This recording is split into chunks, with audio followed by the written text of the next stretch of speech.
મને એવું લાગી રહ્યું છે કે ખરેખર આ એકદમ પોતાના સ્થાને બહુ જ સરસ સવાલ છે. એક વાત એ છે કે ફોરેનમાં જે છોકરો ગયેલો હોય એટલે એવરેજ મંથલી 30-40 હજાર રૂપિયા કમાતો થઈ ગયો હોય, એ પછી ઇન્ડિયામાં આવ્યા પછી એને જો અહીંયા કોઈ 15-20 હજારની જોબ આપે તો છોકરાઓને સેટ થવાની બહુ તકલીફ પડે છે. અને એ માનસિકતાના કારણે ઝડપથી સેટ નથી થતા. ઇવન ધો એની કેપેસિટી હોય, એની એલિજિબિલિટી હોય, પણ જે કલ્ચર ડિફરન્સ જોયેલો હોય, જે લેવિશ લાઈફ ત્યાં જોયેલી હોય, ત્યાં રૂપિયાનું કન્વર્ઝન જોયેલું હોય એઝ અ ઇન્ડિયન સ્ટાન્ડર્ડ, એના પછી એને સેટિસ્ફેક્શન નથી થતું. એટલે મોટાભાગે આવો અભ્યાસ કરીને વિદ્યાર્થી જે તે દેશમાં જ્યાં ભણ્યો હોય ત્યાં જ રોકાઈ જતો હોય છે અને પોતે જે કંઈ ડિગ્રી મેળવી હોય અથવા તો અભ્યાસ કર્યો હોય એને એન્કેશ કરવા માટે જે તે દેશમાં પ્રયત્ન કરતો હોય છે.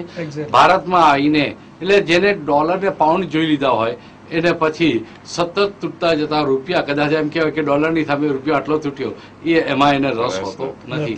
મોટાભાગે પોતાની કેરિયર વિદેશમાં એ પોતે સ્થિર કરે છે, વિદેશમાં પોતાની કેરિયરને બનાવવા માટેના પ્રયાસો કરતા હોય છે. સ્ટુડન્ટ વિઝા મેળવતા અનેક વિદ્યાર્થીઓ માટે આ એક નાનકડી ચર્ચા પણ ઘણી ઉપયોગી થશે, કેમ કે વિદ્યાર્થીનો ગોલ પોતે શું કરવા માંગે છે, ખરેખર તે અભ્યાસ કરવા માંગે છે.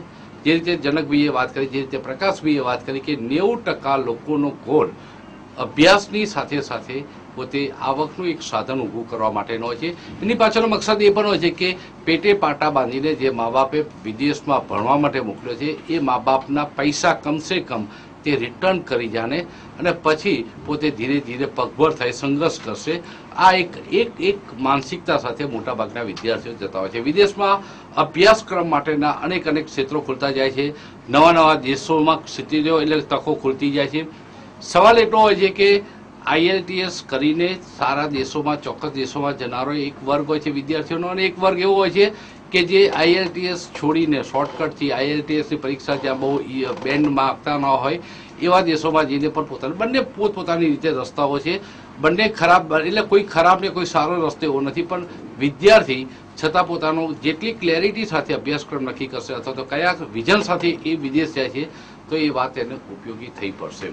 આજની ચર્ચા સ્ટુડન્ટ વિઝા ઉપર, અને આ ચર્ચામાં ભાગ લેવા માટે જનકભાઈ અને પ્રકાશભાઈ આ બંને ઉપસ્થિત રહ્યા અને ખૂબ અગત્યની ચર્ચા કરી બદલ બંનેનો ખૂબ ખૂબ આભાર. Thank you. આજની વાત લોકમંચમાં આવતીકાલે વધુ એક નવા વિષય સાથે ફરી મળીશું મિત્રો. ત્યાં સુધી રજા આપશો. નમસ્કાર.